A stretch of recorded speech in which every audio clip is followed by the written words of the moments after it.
Hey guys, welcome back to Cough Country. This is Steve with your cannabis news. I'm coming to you on a Monday with all the stories you've been waiting for. Don't lie to me, I know you have. Let's take a look, see what we got. We start off with a deep dive into Thai sticks right here.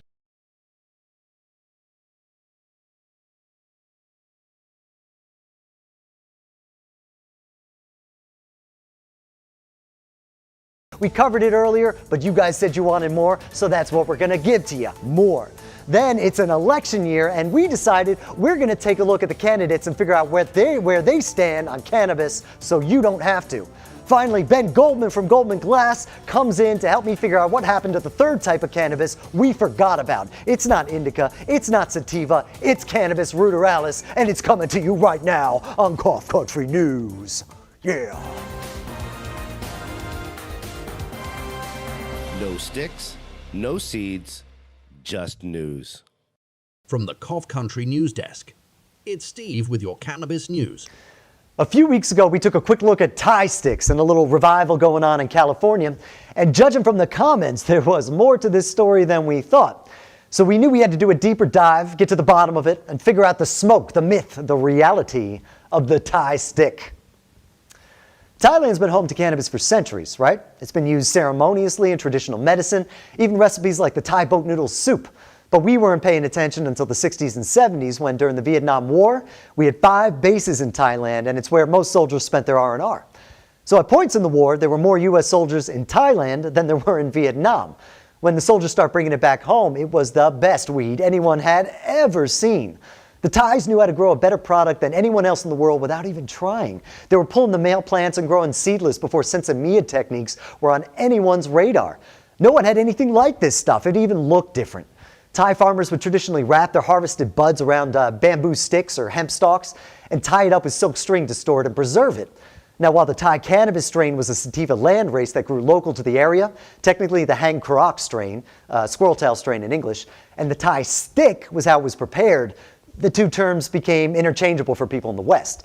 So Mike Ritter, a former smuggler, said the test of a Thai stick was to slap it against a wall, and if it didn't fall down, it was good. Now, after the war, smugglers came back to the east to hunt down the bud people couldn't get enough of. And soon the biggest smuggling operation in the world was based out of Bangkok. And it was shipping Thai sticks or Buddha sticks everywhere they could. It wasn't until the 80s that the U.S. government really started to get worked up about marijuana. And after the biggest pot bust ever, where they seized 72 tons coming from Thailand, smugglers started looking for easier places to get it. And Thai weed became less available. And funded by good old U.S. tax dollars, the war on drugs spread from the U.S. to Thailand. And farmers were either bullied or paid into growing coffee instead of cannabis. The practice of the Thai sticks began to die out. Were they coated in opium? Well, accounts are mixed, but the cannabis part of Thailand, Isan, is close to the Golden Triangle, so it's available and definitely possible. But remember, in the 60s and 70s and beyond, the opium trade was controlled by hardened criminal organizations, not the laid-back surfers that were running marijuana. But when demand for cannabis rose, it's more likely that drug gangs were getting in on the action and dipping their Thai sticks in the residue left over from the opium-making process. But by all reports, this wasn't too common, though. The mysterious online presence known only as Afghu Head seems to be the one stoking the Thai stick revival, branding it as a cannabis cigar. But is this something new? Was it always a cigar? Well, yes and no. The Thai sticks we're seeing today, being rolled and pressed with ground flower and hash oil into pure cannabis cigars, is more of a new twist on an old practice. So traditionally, if farmers wanted to take extra special care, make something really nice, sometimes they would wrap their Thai sticks in banana leaves to keep them from drying out too quickly, and even bury it to cure in the cool ground. So these wrapped Thai sticks very well look like cigars. In fact, one DEA agent saw one and called it the Cuban cigar of the marijuana world. And the idea of it as a cigar stuck around ever since. So this new wave of Thai sticks is kind of trying to bring the idea full circle.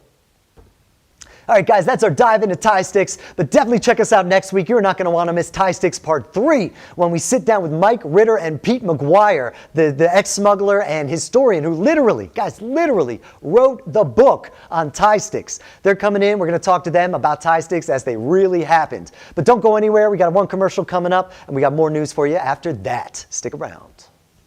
This is cannabis. And this is cannabis.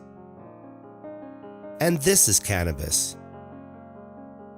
And this is cannabis. When you put them all together, you've got medicine.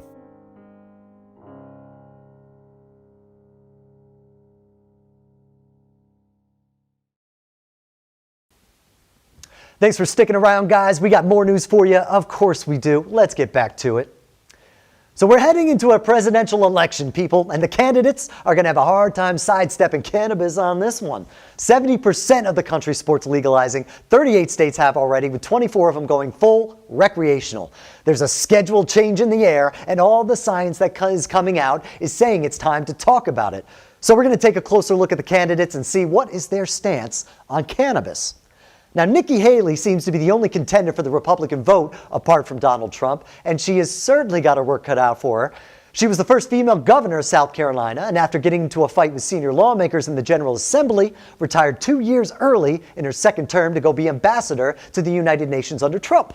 In 2016, she was even named one of the 100 most influential people in the world by Time magazine. Pretty impressive. In a lot of her policy decisions, though, she seems to try to stay pretty neatly in the middle, not ruffling feathers on either side. And when it comes to cannabis, she's no different.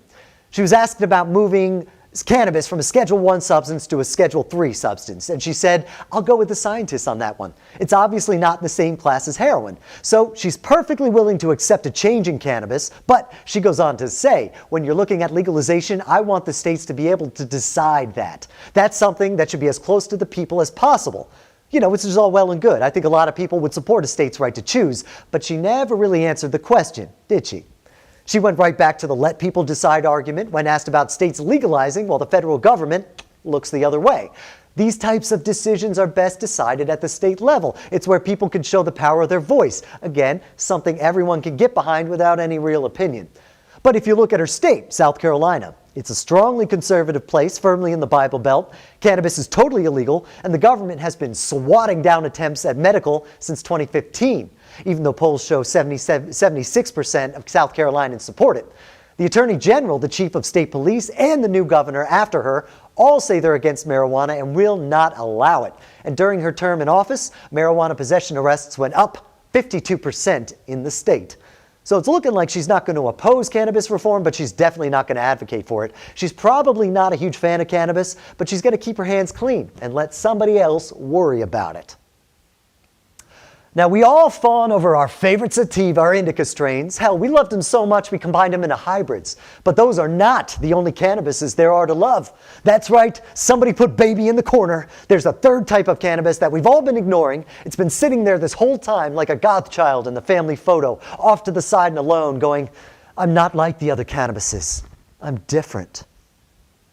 It's a species of cannabis that's separate from cannabis sativa, and it's suspected it spun off the cannabis indica on the evolutionary wheel as it climbed north past the Himalayas and into Central Asia and Russia. And that's not a very hospitable area, so the plant adapted. It got smaller, shrubbier, and tougher, only growing a foot or two, and it flowers a lot quicker because of the shorter growing season. They say it was used in Russian and Mongolian folk medicine to help with depression, but that's not because of THC, which it doesn't produce very much of at all.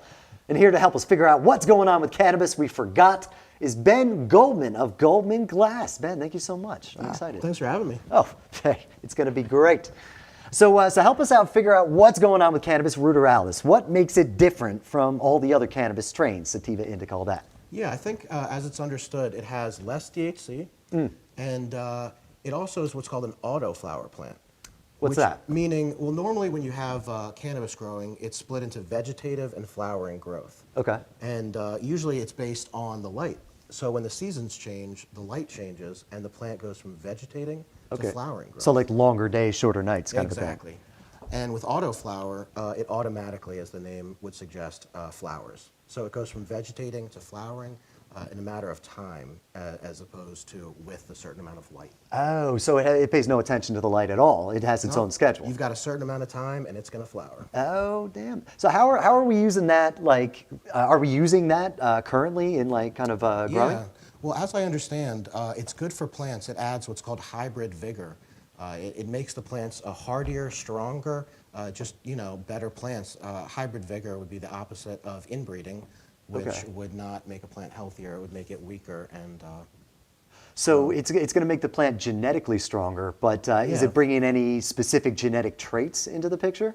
Well, the autoflower. Okay. And I'm assuming that in the future, when higher CBD strains are more interested, Okay. people are more interested in Right. CBD strains, that will become a more interesting thing for breeders to put a higher proportion of it into their strains. So the Cannabis Ruderalis strain is actually high in CBD. Yes.